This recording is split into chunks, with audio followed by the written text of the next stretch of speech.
em bacia por bacia, né? Aqui a chuva na bacia do rio Atibaia, nenhuma estação apresentou chuva acima da média. A mesma coisa aconteceu na bacia do rio Jaguari.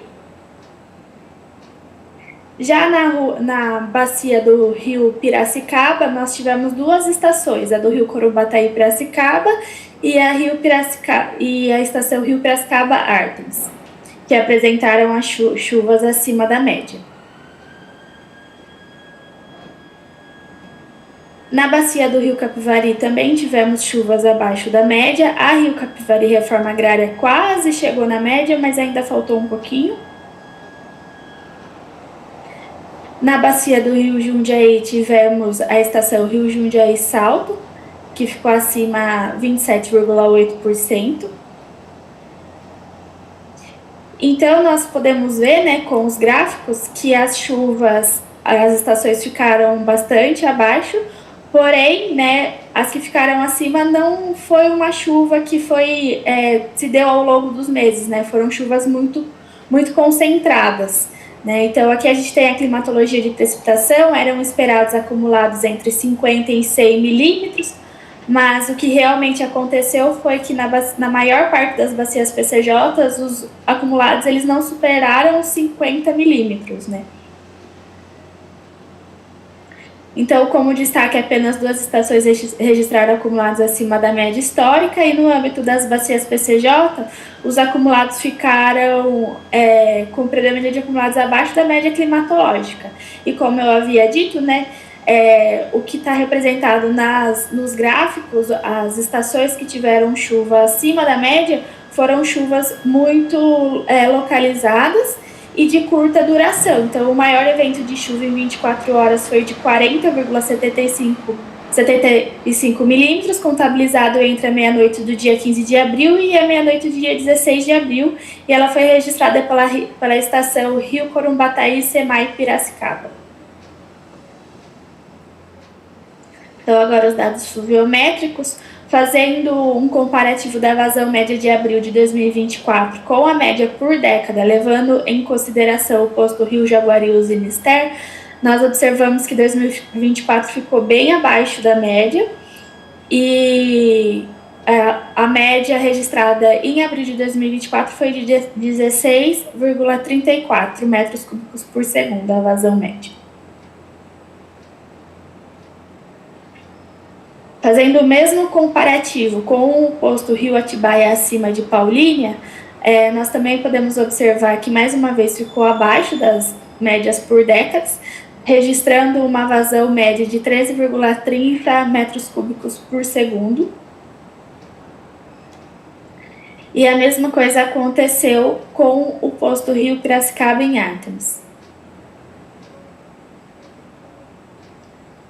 Agora, para o posto Rio Jundiaí em Itaici, nós comparamos a vazão média de abril de 2024 com os últimos 10 anos, e nós podemos ver que em relação a 2023 ficou bastante abaixo, né, 62,1% de diferença, tendo uma vazão média ao longo do mês de 4,82 metros cúbicos por segundo.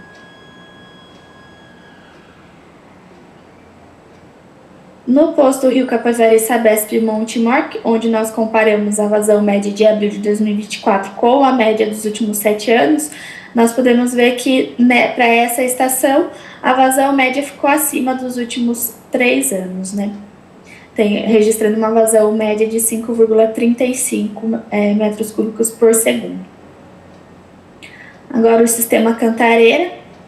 Aqui nós temos o gráfico das afluências médias ao sistema de Cantareira por década, né? Então, a linha em laranja é 2024 e a roxa é 2023.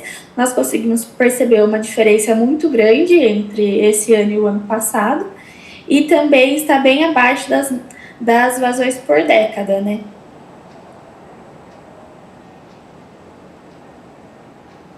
Aqui nós temos o sistema equivalente, que registrou no mês de abril uma vazão natural média de 20,55 metros cúbicos por segundo. A transposição continua fechada. uma vazão uma vazão média descarregada de 6,70 metros cúbicos por segundo, e a vazão no túnel 5 de 27,41 metros cúbicos por segundo.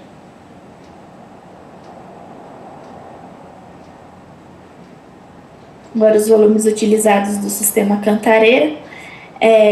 Esse mês, o mês de abril, foi usado 152% a mais do que o ano passado, e assim tem sido ao longo desde janeiro, fevereiro, março, abril.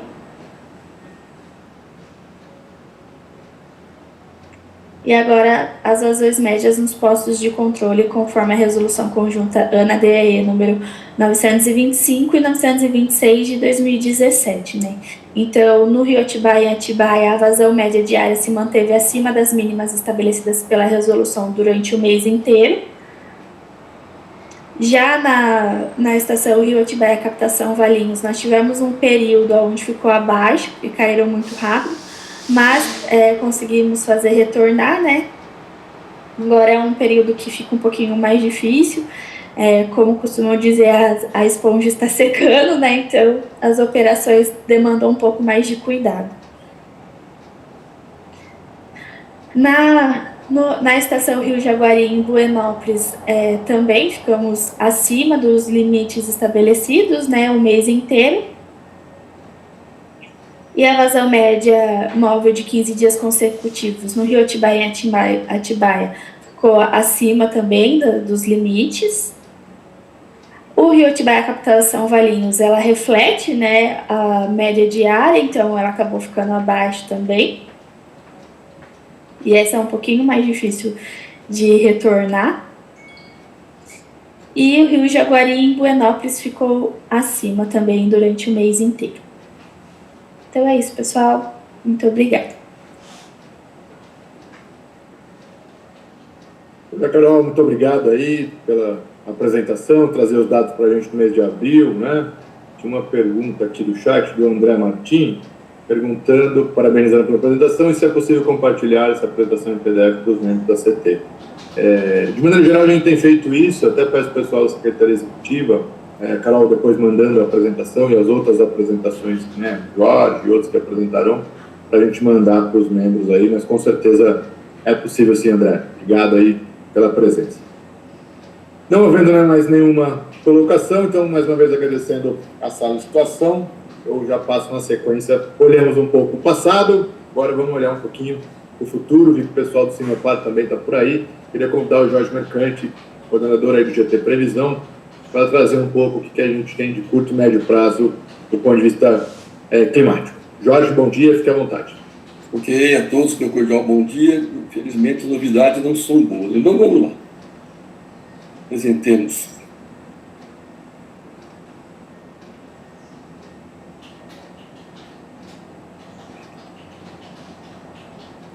Só, gente. Sem problema, Jorge. Também temos a apresentação aqui, caso necessário. Não, tranquilo. Agora fizemos o curso já, agora tela cheia, não dá erro. Tá certo. Okay.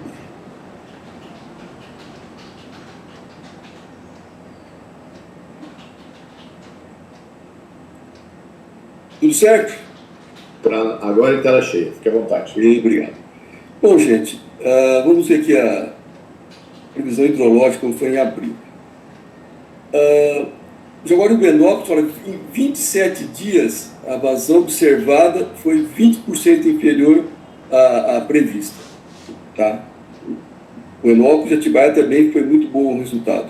E mesmo Valinhos, que é 7 dias de antecedência, em 25 dias a observada foi 20%, menor que 20% em relação à prevista. Praticamente não choveu, então o modelo hidrológico tranquilo, funciona muito bem. Aqui a série histórica, né? Observe que tem meses que são mais críticos, mesmo assim, quase 20% nos 3 pontos ao longo dos últimos 12 meses. Isso aqui é o intervalo de predição, que realmente é o que mais interessa do ponto de vista estatístico aí, né, de previsão. Foram 20 dias, isso aqui é de março, que sempre a gente recebe com um certo atraso aí do mês anterior.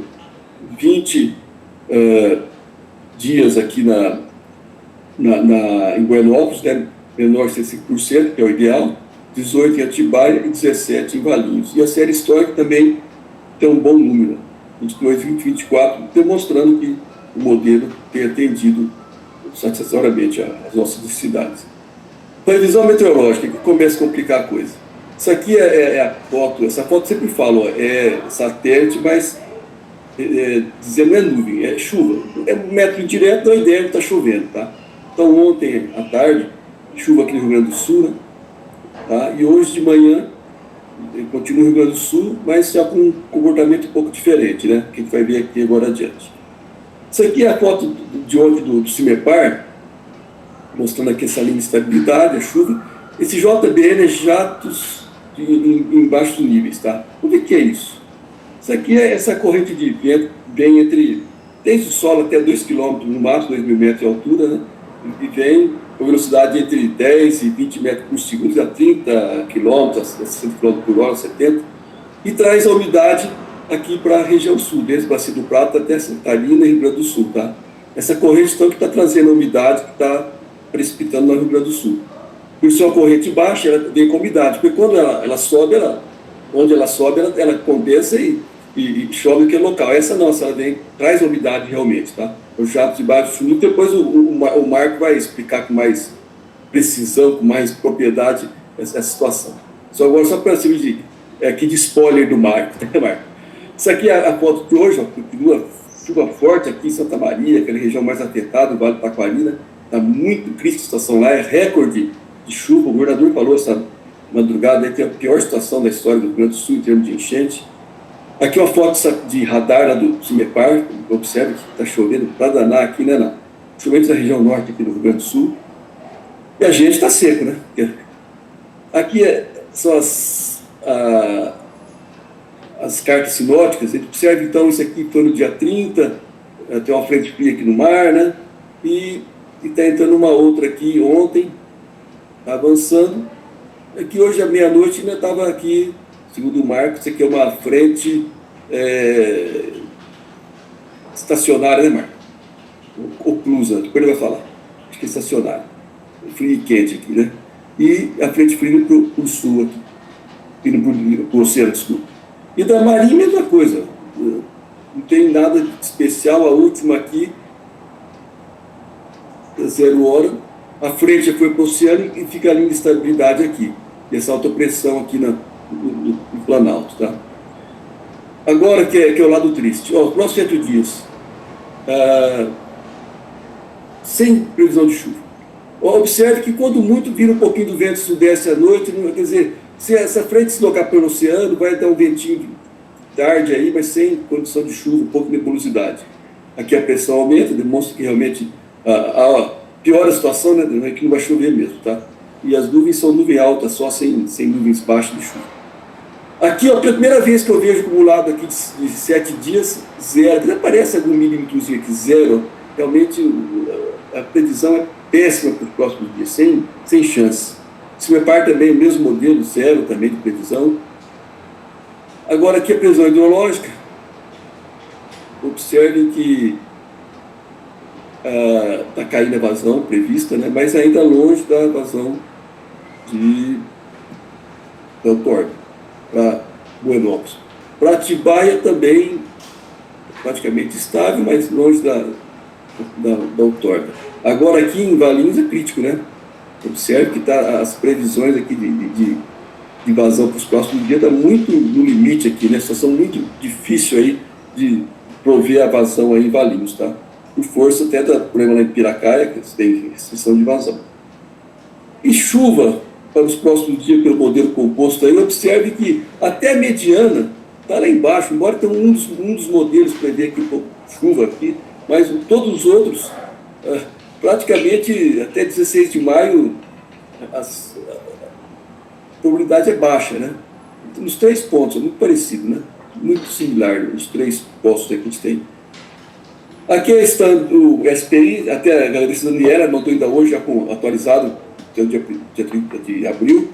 Isso aqui é o da Replan, isso aqui é o de 12 meses, isso aqui é o de 24 meses, que é o que afeta mais aí o lençol freático, né? O aquífero. Estava melhorando, mas abril acabou de estragar a nossa festa, né? E eu vou fazer um parênteses aqui, e que eu observei que em março, embora nós tínhamos ainda temperaturas altas, a umidade relativa do ar estava alta também. Quando chegou em abril, e também caiu a umidade relativa, foi até pior que a temperatura. A esponja secou mais depressa. Por quê? Porque quando o ar está mais seco, a transferência de massa da água, do solo para a atmosfera é muito mais, a quantidade é maior, tá? A transferência mássica, a vazão mássica de água que sai do solo. Então, o rebaixamento do lençol é muito mais rápido. Observe isso, hein? A umidade relativa do ar tem muito a ver também com a questão da queda rápida. Até que pegou de surpresa, eu vi que daí foi pego de surpresa, chegou a cair abaixo da outorga aqui em Valinhos, né, vazão, porque realmente secou o ar de repente. Eu acho que valeria a pena, né, com o Sumepar, com essa situação, a gente acompanhar mais de perto a umidade relativa do ar, principalmente nesse período assim de outono, primavera, onde mesmo sem ter temperaturas tão altas, a gente tem uma queda muito rápida da vazão do fluxo de base. Aqui a desal, que é um pouco diferente, mas o comportamento, de certa forma, é similar, né? Lá é um pouco mais úmido que a Replan, é um ponto só, né? Tem o valor de ter uma série histórica fantástica, mas não representa a região toda. A avaliação para cada ponto, embora as tendências sejam parecidas. Para finalizar, a prisão climática, lembrando que interessa aqui é o Ninho 3.4, que é a temperatura da água do mar aqui no Pacífico Equatorial. Esse aqui é o de janeiro, estava temperatura acima da média climatológica, quer dizer, o El Ninho instalado, né? Observe agora, essa semana, o El Ninho praticamente está indo embora e já está indo para a tendência de neutro e laninha. Só de observar aqui, já vê que tem essa tendência, está ficando azulzinho aqui, né? Está abaixo da média climatológica nessa posição. Quando chegar aqui, é o laninha presente. Tá aqui a probabilidade, então, a partir de maio, praticamente desaparece o El Ninho e fica neutro, e a partir de junho, julho, agosto, aqui o El Ninho presente. Isso aqui é do começo do mês, agora do meados de abril, sem a mão do meteorologista, mas tem a minha tendência praticamente a mesma. Vamos ver agora a chuva. De acordo com o estado de Colômbia, para maio, junho e julho, abaixo da média aqui na nossa região. O mesmo para junho, julho, agosto e agosto, setembro. E setembro, outubro. Agosto, setembro e outubro. Vejam bem, isso aqui é probabilidade. Lógico, pode ser que de repente tem que ter um junho chuvoso, embora é difícil ter chuva abundante, assim, totalizada, né? No inverno e começo da primavera, mas é possível, mas a probabilidade é baixa. Agora, o do CPTEC, para abril, maio e junho, acerta aqui no Rio Grande do Sul, né, porque está chovendo aqui, mas dá para a gente que esse aqui é abril, maio e junho, está errado esse negócio. É errado. Está aqui. Está aqui o de maio, perdão, eu esqueci de tirar o anterior. Aqui está o de maio, junho e julho. Idem. Para nós aqui é praticamente neutro e chuva aqui no Rio Grande do Sul e Santa Catarina. Assim, a priori, porque está acontecendo agora, né, parece que está mais acertando mais aqui, vamos pegar o de maio, junho e julho do estado de Colômbia, parece que o CPTEC ainda está mais preciso, né? Mas vou deixar para o professor Marco, ele vai explorar bem essa questão, ele vai dizer da questão do oceano, como vai ser essa transição, que o Marco realmente é do ramo, e eu passo em seguida então a palavra para ele. Marco, por gentileza, posso deixar a apresentação por alguns instantes para você falar, se precisa de uma transparência no slide, eu retorno. Por gentileza, Marco. Bom, o Jorge já falou o essencial aí, né? Mas eu vou tentar focar mais no caso desse para frente aí, né, que a gente está observando aí, né? E o Jorge mostrou também essa divergência de resultados entre o consenso aqui nacional, né, e o consenso que está no exterior, né? É difícil agora é uma situação bem difícil, né? Você tomar uma decisão agora, qualquer uma que seja, num cenário divergente. Apesar de que quem é divergente de todo mundo é o Brasil, né? O Brasil, esses resultados do consenso aqui CPTEC e INMET FUNSEMI está totalmente divergente dos demais. Então, quer dizer, a chance dele estar certo é menor. Né? Tomara que esteja, mas é muito menor. Né? Todos os outros cenários mostram, né, a transição do El Niño, né, saindo do El Niño, entrando Laninha, e você tendo eventos, né, mais característicos daquele cenário climático. Então, e também vamos levantar aqui uma coisa, já que a notícia está acontecendo, uma coisa é você ter eventos severos extremos, né, que está acontecendo no Rio Grande do Sul, né, e com certeza aquilo vai mexer com a média, a precipitação média no estado, mas com o cenário climático global. Tá? Então, são coisas que às vezes divergem também. Tá? Então, ali o que está acontecendo no Rio Grande do Sul e todo aquele volume de chuva é em função de, aí sim, não um cenário climático, aquilo está dentro do cenário climático, mas é justamente um evento extremo. Então, é uma possibilidade de um evento que pode ocorrer, muito raro, né, e que está acontecendo. Então, aquilo vai realmente mexer com... Vai ter precipitações provavelmente históricas ali, né, valores acumulados que ainda não tinham sido vistos por um longo tempo, mas isso não quer dizer que, né, vamos dizer, o El Niño está saindo, né, e a Laninha está muito, uma grande probabilidade de entrar nos próximos 2 meses, que isso é vamos dizer, um comportamento completamente anômalo. Essa é a diferença de fenômeno extremo, tá? Fenômeno extremo desconhece o cenário climático. Para ele, tanto faz o que está acontecendo, porque ele é um evento completamente diferente, é um evento quase um outlier, é fora da curva. Tá? Agora, voltando um pouquinho para vocês aí. Então, nesse cenário aí, né, de divergência, na verdade, o bom é ser prudente e ir para o cenário pior, né? Nunca ir para o cenário melhor, né? Que é o caso, que é o que estão mostrando aí a maioria das estimativas dos cenários que estão sendo mostrados pela maioria dos centros de previsão, que é precipitações abaixo da média nessa região. Tanto é que na discussão lá no grupo, né, na anterior, eu tinha comentado com o Jorge, que eu falei que isso vocês já estão falando e citando, que realmente já seria a hora de começar a discutir a transposição, né? Isso foi uma coisa que a gente falou, né? Pelo cenário a gente sabe que ela não está ativa, mas que é bom de começar a discutir, para justamente não pegar, né, no contrapé, depois ter que sair correndo lá e ter que acionar de qualquer forma, mas já, de repente, um período anterior, onde você já poderia ter ganho algum tempo, né? No mínimo a discussão, né, do acionamento ou não da transposição aí para reforçar, né, o volume no Cantareira já é razoável discutir. Então, mas isso, a sequência que a gente está tendo de cenários não mudou, né, grande. O que mudou um pouco foi que eu percebi que foi justamente a intensidade, né, a severidade da anomalia seca justamente para o Sudeste, né, que não era tão clara 2, 3 meses atrás, agora começa a ficar um pouco mais clara. Então, é um cenário de transição, tem resultados divergentes, né, mas, como falei, o mais divergente somos nós, né, então, se a gente tiver certo, muito bom para nós, né, mas eu não creio que seja isso que vai acontecer pelos outros cenários que a gente tem observado.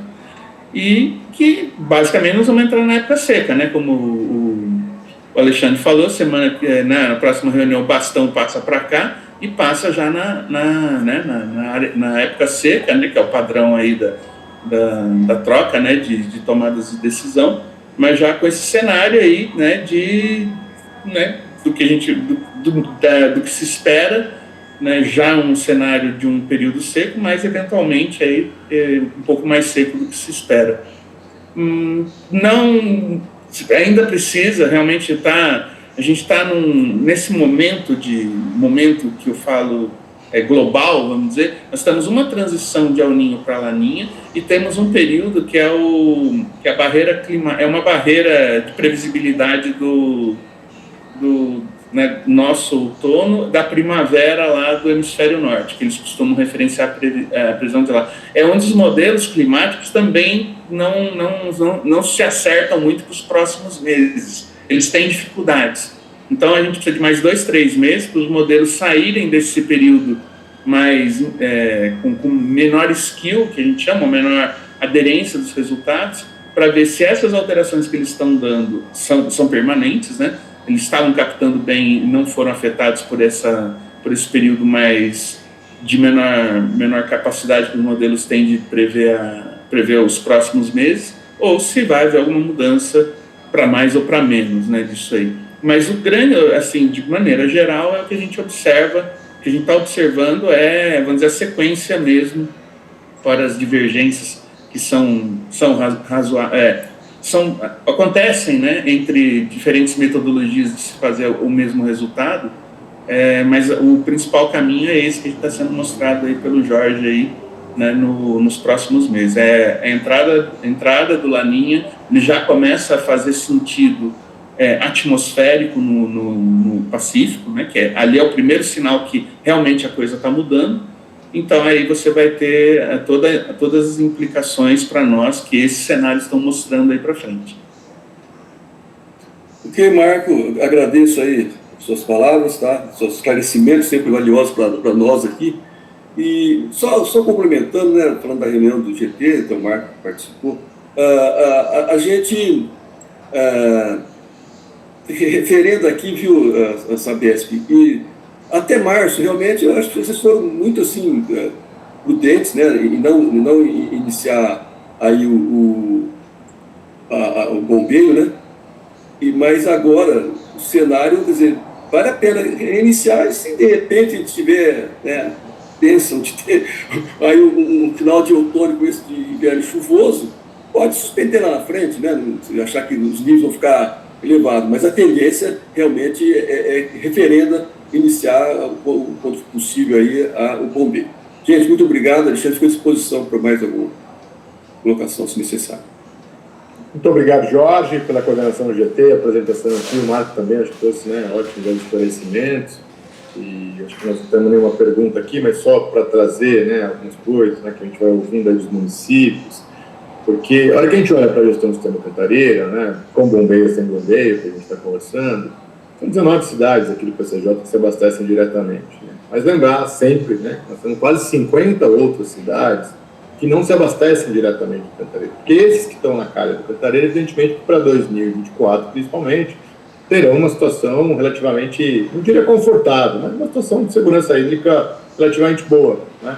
Agora, aqueles municípios, né, se a gente pudesse separar, vamos dizer, os sistemas em 3 caixinhas, né, aqueles que dependem diretamente do Cantareira, 19, aqueles que têm sistemas municipais ou até regionais, mas parques municipais próprios e com uma robustez bastante grande, como é o caso de Santa Bárbara do Oeste, Indaiatuba, que também depende do Jundiaí, mas tem nas suas represas, Capivari, Nova Odessa, enfim, né, vários municípios que têm aí um mix, né, que às vezes permite um pouco mais. Mas há outros municípios, e é uma grande parte deles, que dependem de pequenos ribeirões, às vezes complementando com a água subterrânea. Esses sim ficam mais vulneráveis, né, às vezes nesses momentos de, como o Jorge disse, baixa umidade do ar, altas temperaturas que sobrecarregam o sistema de abastecimento e distribuição, principalmente, e naturalmente com baixas vazões, o que gera muitas vezes uma deteriorização da qualidade, exigindo melhores processos de tratamento de água, elevação dos custos, evidentemente também, além, é claro, né, da saturação ou da sobrecarga nos sistemas de saúde, né? Esses dias eu fui levar meu filho no pronto-socorro, a quantidade de problemas respiratórios da população, evidentemente, que também dispara, né? Então, gera uma série de consequências, evidentemente, não só aqui, lógico, do nosso foco, que é água, mas também, né, da qualidade do ar e outras questões todas. Então, eu acho que o próprio consórcio, né, a gente tem conversado tanto com o Francisco, quanto com o Denis, secretário do comitê, no sentido de campanhas, né, ou seja, que os municípios se organizem, né, olhem um pouco para essa estiagem com muita atenção, não há caos, não há nada, mas sempre com muita atenção, porque os cenários como estão colocados aí, né, o Marco disse muito bem, na contingência a gente sempre tem que tentar olhar a premissa mais conservadora, se é que a gente pode dizer assim, para esse tipo de situação, e a gente imagina que vão ter, né, como a gente não teve o ano passado, mas no último triênio antes do ano passado, sim, um ano muito, muito seco, e que naturalmente determina vazões maiores, tem uma cantareira para as bacias PCJ, que a gente observou, por exemplo, ano passado, que a esponja estava um pouco mais cheia, mas sempre essa preocupação com os outros municípios, né, que estão nas regiões metropolitanas, nossas também aqui, que muitas vezes tem uma população flutuante bastante grande, né? Até a hora que a gente olha os números de população flutuante em algumas cidades, muitas vezes é 40%, 50% da população fixa daquelas cidades. Então, isso também traz, né, uma sobrecarga nos sistemas de tratamento e distribuição bastante importantes aí. Então, acho que fica esse alerta, né, um pouco esse é o status nessa transição de El Niño para Laninha. E aí uma pergunta eu faço para o Jorge e para o Marco, que sempre chega aqui, a imprensa também sempre pergunta, acho que é legal a gente uniformizar um pouco isso. Ou seja, o El Niño tem alguns efeitos, a gente já teve aqui no PCJ seca e chuva com El Niño, né? Ou seja, acima da média. Agora o Laninha, né? Ou seja, se consolidando um cenário de Laninha independente da intensidade, né? O que dá para esperar um pouco para a região PCJ, caso o Laninha perdure aí nesse verão 2024, 2025? Bom, eu vou só falar brevemente, para o Marco falar com mais detalhe, mas o que a gente observou ao longo do tempo aqui, e a certeza do Laninha, quando ele se implanta, é que a gente tem temperaturas mais baixas, o inverno mais rigoroso. E, às vezes, ocorre entrar uma frente muito forte e passar, de julho a setembro, às vezes, que eu acompanhei, seca, severa, assim, fora estiagem mesmo, sem ter uma gota de chuva entre a segunda quinzena de julho e a primeira quinzena de setembro. Agora, o Marco deve ter mais propriedade de falar de maneira mais global que pode esperar. Por favor, Marco. Bom, tanto o El Niño como o Laninha, na região sudeste, ele não tem o sinal, o que a gente chama, né, tecnicamente, o sinal na precipitação, se vai ser acima da média ou abaixo da média, ele nunca é muito claro. Ele não é... Você tem, como o próprio Alexandre falou, você tem El Niño com chuva acima da média e abaixo da média, Laninha vice-versa, a mesma coisa. Não há uma correlação direta, como a gente observa, tanto no Nordeste como no Sul, de falar assim, esse cenário climático leva normalmente a uma probabilidade de chuva maior ou menor que a média, né? No Sudeste é sempre uma incógnita. Ele vai depender, essencialmente, de outros fatores ali que vão estar associados, vamos dizer ali. Aí vai a temperatura da água do mar no Oceano Atlântico, se estiver mais quente, mais frio, vai favorecer ou não, e, em especial aí no litoral, né? Eu digo litoral quando a gente fala, tem a Serra do Mar ali, o próprio vale ali entre as serras, Mantiqueira e do Mar ali, que fica o Vale do Tietê mesmo, um pouquinho ali, do início ali das nascentes da própria Cantareira, são tanto afetados ali, né? Outros frentes, qual vai ser a atividade de frentes, vai passar mais, vai passar menos, né? Então, só o cenário climático, ele não te dá, de maneira objetiva, esse tipo de sinal. O que o Jorge falou aí é observação, né? É uma coisa válida, né? O que ele observou, né? Que ele analisou